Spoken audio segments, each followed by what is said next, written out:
Hi everyone, this is our channel Around My Story. Please like, share and subscribe.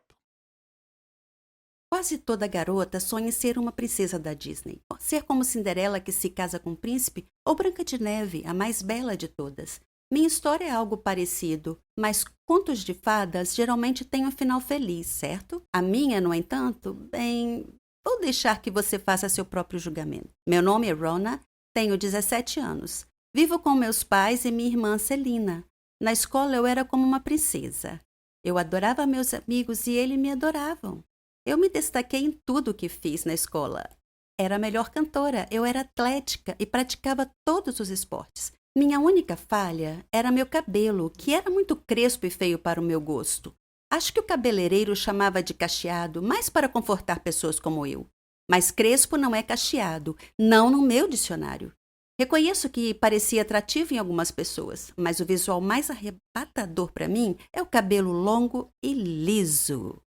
O adorável cabelo liso pode deixar qualquer garota bonita, mesmo se ela não tiver traços bonitos. Oh, como eu invejava algumas garotas na minha escola com seus cabelos longos e sedosos. É claro, minha princesa da Disney favorita era Rapunzel. Nos meus sonhos eu era sempre ela. Na minha opinião, ela era a mais linda princesa do universo Disney. O sofrimento que ela passou para depois receber o que merecia, sem mencionar seu cabelo sedoso e brilhante, o jeito que ele brilhava à luz do sol, que eu não daria para ter um cabelo como aquele. Tentei de tudo para melhorar meu cabelo. Eu lavava com shampoo, mas ele ficava fofo, igual a um pelo de um lulo da Pomerânia. Você já deve ter visto um. Eu usava creme de alisamento, mas então parecia uma estrada pavimentada com melaço derramado por toda parte. Tentei chapinhas, mas elas também não ajudaram. Não ria de mim. É a pura verdade. Todos os dias eu sonhava em ter um cabelo liso. Um dia, vi uma propaganda enquanto conversava com minhas amigas. Mencionei um centro de pesquisa da ciência da beleza e disse que alguns cientistas haviam descoberto um novo produto que não importava a quantidade de frizz ou cachos, transformaria o cabelo em liso e sedoso em poucos minutos. O centro precisava de voluntários para testar o produto na frente de um público. E eu pensei, uau! Meu sonho pode se realizar e ainda vou ficar famosa. Eu me inscrevi imediatamente. Fui escolhida entre 3 outras garotas. Estava um pouco preocupada porque minha experiência havia ensinado que as coisas nunca saem do jeito que nós planejamos, mas eu dizia a mim mesma que era um produto simples. O que poderia dar errado? Pesquisei sobre o cientista que ia conduzir o experimento. Ele era famoso na sua área. Seu nome era Wilfred Janssen. Eu cheguei no estúdio onde o teste seria conduzido. Eles já estavam me esperando. O Sr. Janssen parecia um cientista de desenho animado, com cabelo desgrenhado e um jaleco branco enorme e óculos tipo Harry Potter. Acho que você entendeu. Ele me explicou como o produto funcionava e me garantiu que tudo sairia bem. Claro, certo. Como se eu nunca tivesse ouvido isso antes. No entanto, seu discurso empolgado me deixou animada. Então veio aquela papelada legal, as isenções de responsabilidades para o caso de efeitos colaterais que pudessem ocorrer devido ao uso do produto de beleza. E eu assinei tudo. Ele viu que eu parecia preocupada e hesitante, então tentou me tranquilizar, dizendo que se tratava de uma rotina típica de ensaios clínicos. Eu continuei preocupada, mas decidi seguir em frente mesmo assim. Eu convidei minhas amigas para assistirem ao experimento. Parecia mais uma grande conferência. Além do Mr. Johnson, havia jornalistas, fotógrafos e outros 2 médicos na sala. O Sr. Johnson explicou sobre o produto ao público. Eu fiquei fora do palco, esperando para ser chamada. Finalmente, eles estavam prontos e fomos chamadas ao palco, onde nos sentamos em suas cadeiras de cabeleireiro. Algumas cientistas misturaram uma variedade de líquidos coloridos em frascos de laboratório em uma mesa próxima do palco. Depois disso, o Sr. Johnson encheu um frasco de spray com a mistura e se aproximou de mim. Ele sussurrou no meu ouvido que meu nome entraria para a história. Então ele borrifou meu cabelo com o elixir mágico que os cientistas prepararam minutos atrás. Eu esperei nervosamente, então, lentamente, meu couro cabeludo sentiu uma sensação de ardor, como se tivesse sido mordido por uma centena de formigas de uma vez, mas eu estava com vergonha de mencionar isso, então a dor diminuiu E um milagre aconteceu.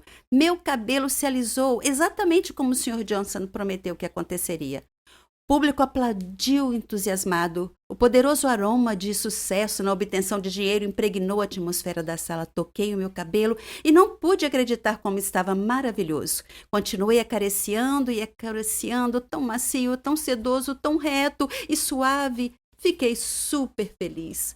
O Sr. Johnson se aproximou do microfone, segurando o produto na mão, e estava prestes a falar quando o público suspirou. Eles estavam olhando na minha direção. O Sr. Johnson se virou e olhou para mim também.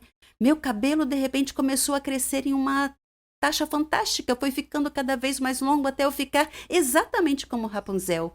Eu gritei em estado de choque. O Sr. Johnson correu e pediu ajuda. Meu rosto ficou pálido e eu desmaiei. Quando acordei, estava deitada no palco, em uma cama, com meu próprio cabelo preso debaixo de mim.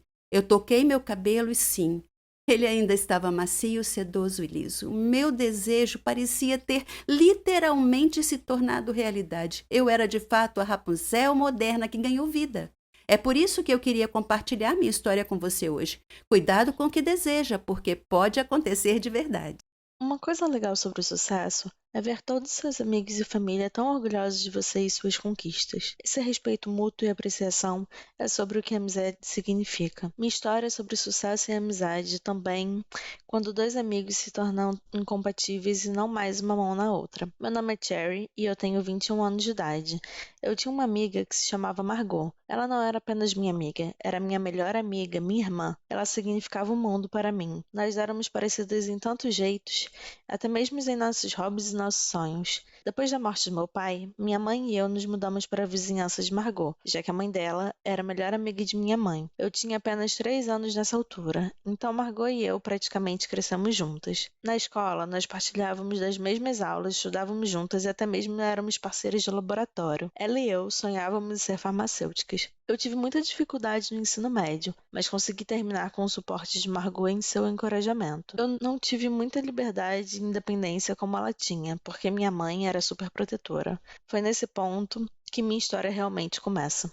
Quando eu decidi começar a faculdade de farmácia, Margot me perguntou por que eu escolhi esse curso. E eu disse a ela que meu pai morreu de uma doença maléfica que não tinha cura. Então, era meu sonho achar a cura para essa doença e salvar vidas. Eu estudei muito e concluí com sucesso minha faculdade de farmácia. Margot estava muito feliz por mim e ela prometeu me manter focada na descoberta para a cura da doença fatal que meu pai teve, que eu procurei tão apaixonadamente. Eu pedi a ela para estar ao meu lado o tempo todo e ela estava feliz de fazer isso. A faculdade de farmácia era internacional, fora do meu país. Eu seria independente e livre do controle excessivo da minha mãe. Francamente, eu busquei por isso. Margot e eu encontramos um lugar para ficar próximo à faculdade. Um jovem albergue ou um grupo de garotas de diferentes países. Diferente de mim, Margot teve a habilidade de fazer facilmente amizade com elas. Nossos estudos não eram fáceis no começo, mas nós trabalhamos muito. Eu estava tão animada em me aprofundar na minha pesquisa e em aprender o máximo que conseguisse. Eu perguntei aos instrutores e médicos constantemente para expandir o meu conhecimento. Esse era o meu conheço e Margot me acompanhou durante todo o tempo. Eventualmente, nós graduamos na faculdade e começamos a nossa carreira. Eu comecei em uma companhia farmacêutica, enquanto ela começou em outra. Nós éramos agora, de algum jeito, competidoras. No preparo para minha pesquisa privada, eu aluguei um flat próximo à minha empresa. Margot fez o mesmo, próximo à empresa dela. Ela estava sempre me perguntando como minha pesquisa estava indo. Ela sabia que eu estava tentando desenvolver um antibiótico para curar a doença do meu pai, mas não era fácil, porque a imunidade do corpo humano atacava os antibióticos e destruía antes que pudesse destruir as células da doença. Eu tinha descoberto uma substância neutra que o sistema autoimune não iria atacar, então a droga poderia penetrar no corpo longe o suficiente para encontrar e destruir as células da doença via interações químicas. Minha primeira pesquisa foi rejeitada, mas eu continuei tentando, e em cada tentativa eu descobri algo novo. Durante esse tempo, Margot também estava ocupada com seu trabalho. Um dia, ela me ligou. Ela estava chorando porque havia sido demitida de seu trabalho. Eles a acusaram de ter roubado uma pesquisa importante. Eu lhe disse que ela era tão profissional no seu trabalho que ela não deveria ficar triste, que deveria tentar um emprego na minha empresa. Eu disse a ela que eu a recomendaria para o meu coordenador. Ela me abraçou e me agradeceu demais e falou: "Você é realmente a melhor amiga de sempre, Cherry." No dia seguinte, Eu disse ao meu coordenador sobre Margot e lhe disse que ela estava à procura de um emprego e estava aguardando do lado de fora. Ele a entrevistou e lhe deu um trabalho. Eu estava tão feliz agora que ela e eu trabalhávamos na mesma empresa. Margot continuou perguntando sobre minha pesquisa. Eu dava ocasionais atualizações. Eu estava hesitante para lhe dizer muito, mas novamente, ela era minha melhor amiga, além de tudo, então eu a convidei para minha casa para falar sobre minha pesquisa. Margot não ficou tão feliz como eu achei que ela estaria em ouvir sobre o meu projeto, mas eu imaginei que fosse porque ela foi despedida recentemente. Minha pesquisa pessoal tomou meu tempo completamente. Era até mais importante que o meu trabalho. Um dia, quando apareci no trabalho, meu chefe falou que eles não precisavam mais de mim e eu estava livre para ir embora. Demitida. Eu estava chocada e perguntei por quê. Ele disse que eu estava gastando muito tempo em casa realizando a minha pesquisa e pouco tempo no trabalho. Disse que tinha enviado muitas cartas para minha casa dizendo que deveria voltar ao trabalho e eu não havia respondido a ele e que falhei para voltar ao trabalho. Ele disse que minha colega de casa, Margot, havia recebido as cartas no meu lugar e havia prometido entregá-las a mim. Eu estava em choque. Eu lhe disse que ela nunca havia dito nada. Voltando a casa, eu confrontei Margot e perguntei por que ela não me entregou as cartas do meu chefe, como ela havia prometido a ele que faria. Ela agiu com justificativa e disse que ela havia recebido as cartas, mas andava tão ocupada que ela colocou elas de lado e esqueceu das cartas. Eu a perdoei, mas senti que ela não estava sendo completamente honesta comigo. Eu apaguei tudo isso e disse a ela que ser demitida iria deixar meu tempo todo livre, então eu poderia dedicar mais tempo na minha pesquisa. Dias depois, Margot me ligou e me chamou para celebrar com ela, e eu perguntei qual ocasião era. Ela disse que teve uma promoção e ficou com o meu lugar de trabalho, meu emprego anterior. Eu estava feliz por ela, mas ao mesmo tempo senti que havia algo errado com essas circunstâncias que parecia estar crescendo. O tempo passou e meu experimento finalmente encontrou sucesso. Eu havia sucedido em encontrar um remédio que destruíra as células da doença. Eu estava na Lua. Meu pai estaria tão orgulhoso de mim. Eu liguei para Margot e disse sobre a minha descoberta. Ela disse: "Oh, Cherry, você conseguiu, você descobriu a cura." Eu lhe disse que planejava apresentar minha descoberta para outra companhia farmacêutica em breve, uma melhor que a minha empresa anterior, que havia me demitido. Ela agiu feliz por mim, mas havia ficado um estranho olhar em seu rosto. Eu me senti com sono e disse boa noite. Ela disse que ficaria mais um pouco, então eu apenas fui dormir. Quando acordei na manhã seguinte, eu encontrei minha área de pesquisa em uma confusão e meus dados de pesquisa haviam desaparecido. Eu acordei Margot e disse a ela que alguém havia roubado minha pesquisa na noite anterior. Ela disse: "Isso não é possível. Quem mais sabia da sua pesquisa além de você e eu?" Eu disse: "Talvez fosse meu gerente anterior. E talvez ele tinha, de algum jeito, adivinhado que eu tinha feito um avanço. Não sei." Eu chamei a polícia e reportei a entrada do roubo dos dados da minha pesquisa, mas eles não puderam achar qualquer evidência sobre quem poderia ser o culpado. Eu voltei para o país desapontada e abatida. Consegui um novo trabalho em uma empresa próxima à minha casa. Muitos meses haviam se passado. Eu não tinha mais contato com Margot. Nós acabamos perdendo contato em algum lugar com o tempo. Então, um dia, minha mãe estava assistindo TV, quando ela de repente viu um programa que ia discutir uma nova droga para tratamento da maléfica doença que meu pai teve. Eles iam entrevistar o responsável por essa cura milagrosa. Sentei-me encantada. Eu tinha que assistir. Quando o entrevistador apresentou o convidado, era Margot. Eu não podia acreditar em meus olhos. Foi ela. Ela roubou a minha pesquisa. Minha tão chamada melhor amiga me traiu. E eu tinha tratado ela como minha irmã. Isso me destruiu profundamente. Eu tomei ações legais contra ela e consegui minha pesquisa de volta e recebi os créditos por encontrar a cura. Então, isso tudo estava ok. Mas a coisa que nunca poderia ser consertada, que não a cura, era a relação entre nós duas. Ela havia me golpeado pelas costas e destruído minha fé na humanidade. E eu não penso que eu possa achar a cura para isso.